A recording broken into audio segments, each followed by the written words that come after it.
Good afternoon and welcome to this latest edition of our entertainment show where we look at upcoming blockbuster TV series and movies debuting here in Ireland this month. And we're delighted to showcase now a TV series which is coming back for season two after a very successful season one on Fox here in Ireland. It's now coming to Sky One.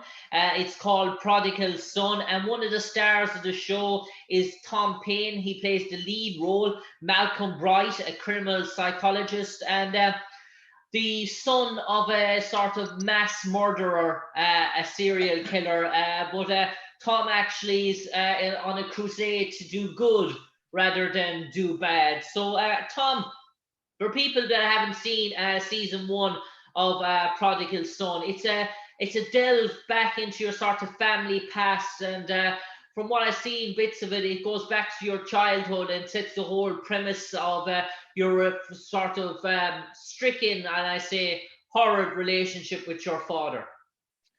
Yeah, I play Malcolm Bright, whose father, Martin Whitley, was arrested when he was young for killing 27 people. And it turns Okay. out he was a serial killer, pretty prolific serial killer.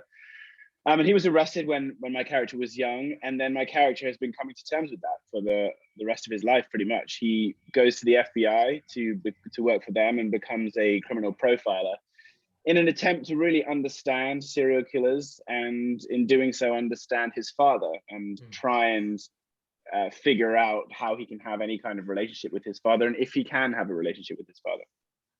And Tom, in relation to your own sort of character becoming that sort of profiler, we see in season one a sort of copycat sort of killer is on the loose, sort of mimicking your sort of father's killings, and that's obviously then obviously your knowledge of your father propels you to the height of these investigations. Yeah, in the first episode, in the pilot of the show, what brings my character back to New York is that there has been a copycat of my father. I get fired from the FBI for an unrelated incident and end up back in New York to reconnect with my family. And I'm called there by Lou Diamond Phillips' character, Gil Arroyo, to assist on a case which has similarities to a killing that my father carried out years before.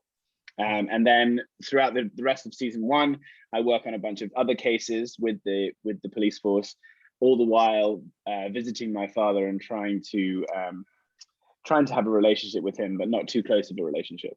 And there's a sort of strong family dynamic as well in terms of this Whitley sort of family. Your sister, who's Ansley Whitley, who's played by the really talented Halson Stage, and then we also got Katrina Zeta-Jones as well, who plays another member of the Whitley family. Your mother, as sort of such as well. Bellamy Young plays my mother. Oh, Catherine Bellamy plays a Young. character in season two. Okay, apologies about that. But in terms of that sort of relationship as well, so we see the whole sort of Whitley sort of dynamic in terms of that sort of family element. Yes, absolutely. We see how my father's actions have affected my entire family, my younger sister and my mother, and how they have recovered or not recovered from everything that happened to them. My sister's become a reporter, and my mother passes her days with alcohol and pills, all the while living. We come from a very nice family. My mother's family owns a lot of property in New York and is quite a well-to-do family. And when my father was arrested, it was a huge scandal, and that's affected obviously her family moving forward. And Tom, in relation to season two, what sort of developments now do we see in terms of your character going forward? I suppose not to give away any storylines as sort of such, but in terms of his progression, in terms of his cycle, does he sort of move away from the sort of father, sort of son, sort of trying to find peace angle to more sort of scripted stories? Well, he's a little less shell-shocked. He's come back to New York and he's spent some time with his father now, and understands better how to deal with him as an adult. And in season two, it's more about how he's gone through all of his emotional trauma with his father and is now trying to really understand how he can have any kind of meaningful relationship. And then we have amazing guest stars in season two. We have Catherine Zeta-Jones, we have Alan Cumming, we have some amazing people come in to work with us, and the story continues to go in lots of different unexpected directions.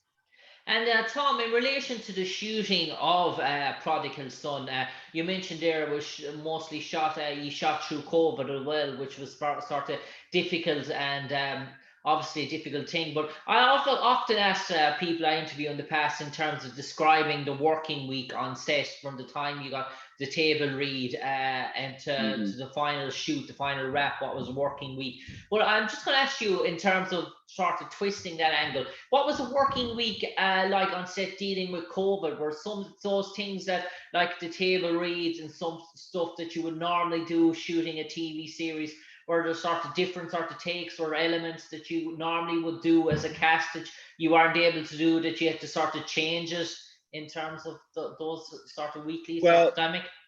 yeah, but I mean, the biggest things are, we would have to turn up earlier in the morning to do the testing. And then you would do your rapid test, and then you weren't allowed to see anyone or communicate with anyone for 15 minutes while you got that rapid test back to make sure that you were negative. And then we would have those every day, and then we would have PCR tests a couple of times a week. Honestly, the biggest thing about it was not seeing anyone's face. We, apart from the other actors, and when you're on a TV and film set, a lot of the greatest thing about it is being able to hang out and have fun with the crew and have jokes in between takes and have that camaraderie that comes with being on a set. And unfortunately, we did have that, but not quite in the same way. When you can't see people's faces, and you can't really communicate in the same way that you would in the past. So that was a bit different. I was very, very different, and I took away from one of the most enjoyable aspects for me of working on a show. But we did our best to keep up the camaraderie and fun, and we got through it. And one of the members of the crew was constantly coloring in his mask and making it into different animals, and that was that was pretty funny and useful to keep people's morale up. But in general, I found when I got to the end, it was a huge sense of relief, because being the lead of the show, then I'm in all the time, and if I got sick and had to take 2 weeks off, then the whole of production shuts down. So it was kind of one of the most stressful times in my life, because there was a huge pressure on me to not get sick and to make sure that everyone could keep their jobs. So that added a whole extra stress to the job. But I'm very proud of the fact that we got through it, and then we kept everyone employed for 8 months of the year. And Tom, in relation to that, how does that sort of work with guest stars in terms of the sort of COVID scenario? Because that's obviously a different sort of unique twist as well. Because they're coming in just for a particular episode, or maybe 1 or 2 episodes. Is there a different angle that they have to take in terms of being zoned away from the original cast? Yeah, that actually helped us in a way, because it meant that we had to get those guest stars booked earlier than we normally would have. Like in the first season, then we might get people quite last minute, but this season we really had to get them earlier on so that they could get into the testing regime. We also tended to hire locally in New York, so we had lots of amazing Broadway actors who were out of work to come and join us, which was fantastic, because we couldn't fly people in from LA and stuff as we may have done before. So yeah, it did adjust things slightly, but we managed to go with it, and it actually worked out for us. And in terms of the other sort of characters in the show, your sort of relationship, that sort of working relationship with Gil Arroyo, who's played by the vastly talented Lou Diamond Phillips, what's that sort of like, sharing that sort of sort of leading that sort of, what I'd say, the Lethal Weapon sort of role with the two sort of buddies with Lou in terms of that? Is he your Roger in terms of that? I guess so. Actually, that's not been. Actually, no, we did talk about that in the pilot. When we shot the pilot, we did talk about Malcolm being like Riggs. Yeah, so I guess that would make Lou Roger. I've got to say that to him. He'll find that terribly amusing. But no, it's great. And Lou's a wonderful person and wonderful actor, and very much, yes, has that kind of that energy. And he was a great father figure for us in playing the two cops played by Aurora and Frank and myself. He's a very calming figure on set and in the show, and for Malcolm, yes, a surrogate father in that whole situation. So, but yeah, definitely Roger and Moto and Riggs, definitely. And Tom, do you see any sort of similarities to sort of other sort of, I know you're a good guy, but in terms of the psychology, but people saw similarities in terms of reading reviews. Well, people say there's a blend of sort of Dexter in sort of this, in terms of comparing the sort of analogies and twistings, in terms of you're working to sort of do good, but obviously the whole serial killer element as well. Do you start to seeing some sort of similarities? Do you seem to be attracting an awful lot of that Dexter sort of fan base as well to your show? Yeah, I mean, that was the big question about Malcolm, is how much of his father resides within him. And we play with that line a lot in the show. And that's one of Malcolm's biggest fears, is that he doesn't really know when his father got triggered, or what triggered him, or if he was born with it, or if it developed. And of course, he has that fear himself. If at some point when he's in his 30s or 40s, he gets triggered and he suddenly enjoys killing people. So that was always there under the character. And we had a lot of fun playing with that on the show, and hinting at situations that he might feel like, even, you know, all of the killings that he goes to and all the serial killers he meets, he finds it all fascinating, and he doesn't have an aversion to it like many people would. So he's already kind of over the line in that situation. So the question is, could he tip over even more and actually become a serial killer himself?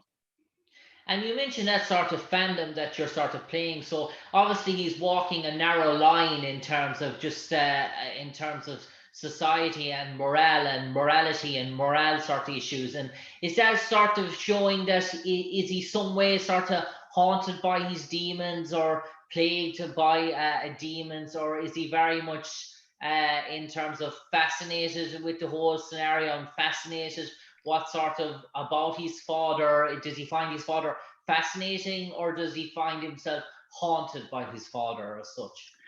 I think it's both, and we demonstrate both in the show. In the first season, he has to chain himself up in bed because he has such visceral nightmares related to his childhood and related to his father, and so he's fascinated by that because he wants to get to the bottom of it and understand what has caused his nightmares, and how much he knows and how much he doesn't know, how much he was exposed to when he was a child.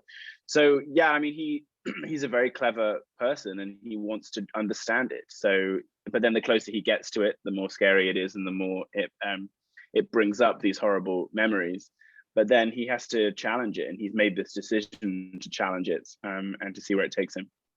Tom, I say time is nearly catching up on us now, so I'm just going to turn it over to your own character, Tom Payne, to your own character, Malcolm Bright, and he might enlighten all our audience and all our listeners why they should tune in en masse this month on their TV screens. All they have to do is flick that remote onto Sky One, and they will see season 2 of Prodigal Son. And from the main sort of psychological criminal mind himself, Malcolm Bright, what's in store for them?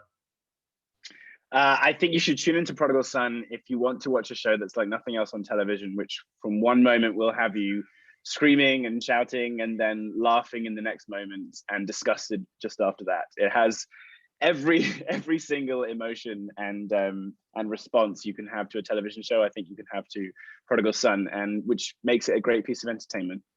On that note, Tom Payne, an absolute pleasure talking to you today as we look forward in joyful anticipation for the season 2 premiere of Prodigal Son on Sky One here in Ireland. We look forward to, hopefully there's many more seasons to come, but for the moment, Tom, take care, stay safe, and to you and your loved ones, God bless.